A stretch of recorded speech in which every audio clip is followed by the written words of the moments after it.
Diceritakan dulu ada satu orang punya utang 500 dinar. Dia punya utang banyak sama orang. Kemudian datang waktunya semua pada nagih, maka dia kebingungan, nggak punya uang. Akhirnya dia pergi ke salah seorang saudagar, dia pinjam uang 500 dinar. Diberikan sama saudagar tadi. Sebelum diberikan ditanya, kapan mau kau kembalikan uang ini? Maka dia berkata, insya Allah di tanggal sekian saya kembalikan. Uang itu diambil, dia bayarkan hutangnya satu persatu. Selesai dibayarkan tidak tersisa uangnya. Gak ada sisa modal untuk dia putarkan supaya bisa bayar hutangnya yang 500 dinar ini. Karena apa? Memang dia pinjam sesuai dengan kadar hutangnya. Sampai ketika datang waktu jatuh tempo, yang punya uang datang ke rumahnya nagih, mana uang 500 dinar yang kau pinjam? Kau janji hari ini akan melunasinya. Maka dia bilang, demi Allah sepeser pun saya nggak punya. Saya belum mendapatkan apa-apa untuk saya bayarkan kepada dirimu. Maka yang punya uang nggak mau tahu. Engkau janji tanggal sekian mau kau bayar, sekarang sudah jatuh temponya, maka bayar hutangmu sesuai dengan ucapanmu. Dia bilang, saya nggak punya. Kalau begitu ayo pergi ke Qadhi, pergi ke hakim. Nggak benar ini perbuatanmu. Maka yang utang tadi dibawa sama yang punya uang ke hakim.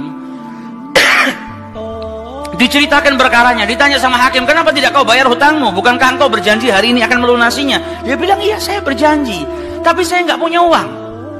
Saya bukan pengkhianat, bukan orang yang mau berdusta. Kalau berdusta saya akan bilang saya nggak punya uang.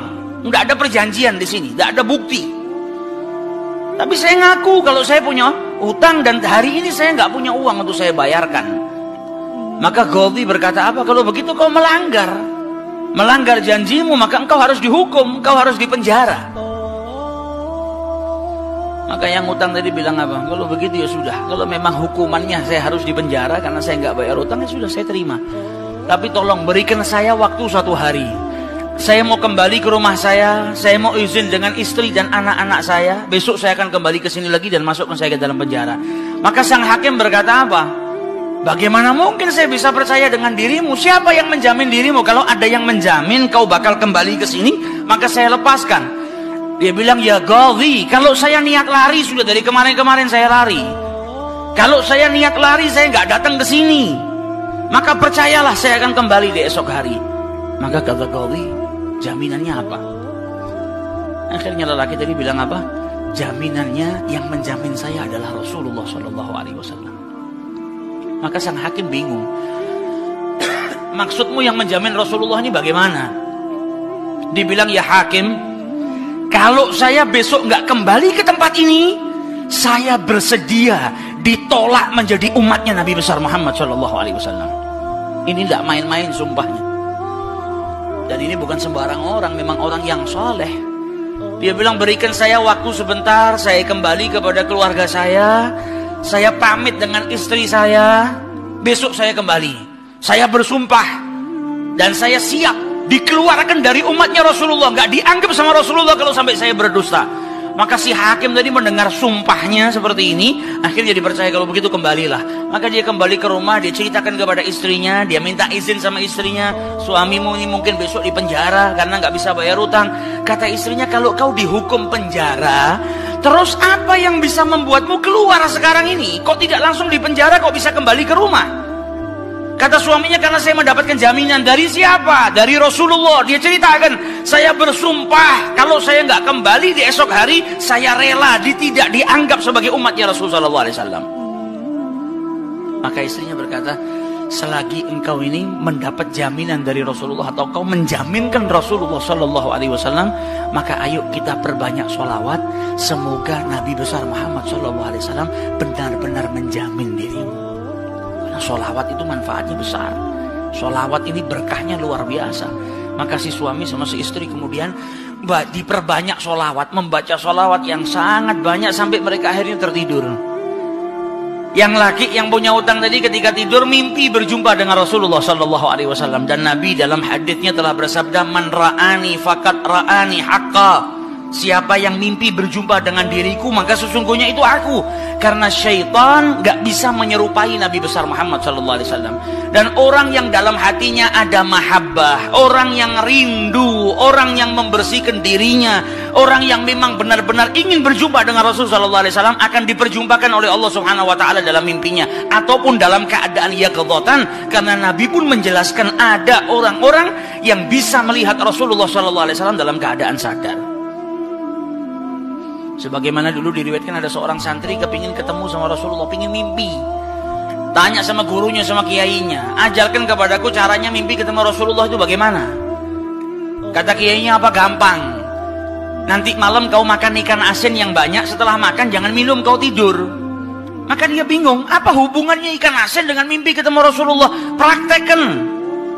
Ini kiai mau mendidik santrinya yang betul-betul kepingin berjumpa dengan Rasulullah, pingin mimpi dengan Rasul SAW. Maka malam hari datang, dia makan ikan satu piring, setelah itu nggak minum, tidur. Bangun tidur, dia pergi ke gurunya, marah, mana saya nggak mimpi ketemu Rasulullah. Kata gurunya, apa yang kau impikan? Kau mimpi ngelihat apa? Kata santri tadi, saya mimpi ngelihat laut, ngelihat sungai, ngelihat hujan, ngelihat air terjun. Kata gurunya, karena sebelum tidur yang kau rindukan adalah air. Kau makan ikan asin sehingga kau kehausan. Yang kau rindukan dan kau dambakan air. Maka apa yang kau rindukan dan apa yang kau dambakan datang dalam mimpi. Coba setiap kali kau tidur kau rindu dengan Rasulullah. Coba setiap kali kau tidur kau ingin sekali dan minta sama Allah Subhanahu Wa Taala akan diperjumpakan dengan Rasul Sallallahu Alaihi Wasallam. Maka kau akan diperjumpakan dengan Nabi besar Muhammad Sallallahu Alaihi Wasallam. Nah, ini yang diajarkan sama para ulama. Ini yang punya utang tadi mimpi ketemu Rasulullah Sallallahu Alaihi Wasallam.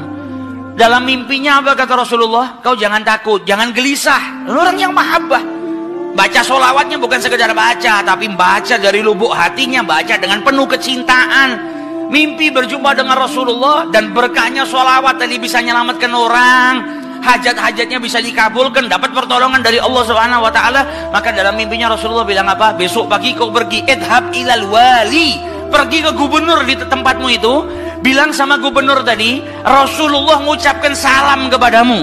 Dan sampaikan kepada si gubernur, kalau setiap hari dia bersolawat kepada Rasulullah sebanyak 1000 kali, itu solawatnya sampai kepada Nabi Muhammad. Dan sampaikan kepada si gubernur, tadi malam dia itu kebingungan, baca solawat sudah 1000 atau belum. Ada salah dalam menghitung, sehingga dia itu gelisah, saya sudah 1000 atau belum. Maka sampaikan kepada gubernur itu, bahwasanya solawatnya sudah sampai 1000, jadi dia nggak perlu gelisah. Bangun dari tidur, dia mau kembali ke Gaudi, tapi sebelumnya dia pergi ke wali, pergi ke gubernur tadi. Sampai di rumahnya gubernur, dia sampaikan, wahai wali, wahai gubernur, Rasulullah menitipkan salam kepadamu. Kaget dia. Orang yang selama ini dia solawati, gubernur ini gubernur yang cinta kepada Rasul Sallallahu Alaihi Wasallam, tiba-tiba ada orang yang datang bawakan salam dari Rasul Sallallahu Alaihi Wasallam.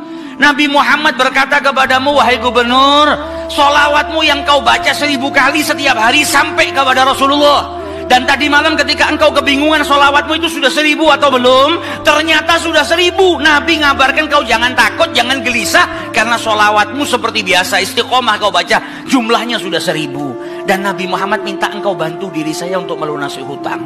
Maka saking gembiranya dapat salam dari Rasulullah, dapat kabar kalau solawatnya yang selama ini dia baca sampai kepada Rasul Sallallahu Alaihi Wasallam.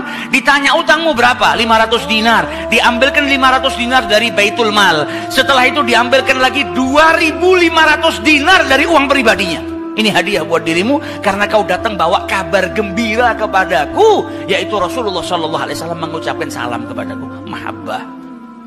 Kita belum tentu, kalau mungkin andai ada orang yang mimpi berjumpa dengan Rasulullah, kemudian Nabi mengucapkan salam kepada kita, belum tentu kita bahagia sampai bisa mengeluarkan harta seperti itu. Tapi orang-orang yang mahabbah, kecintaannya sama Rasulullah luar biasa.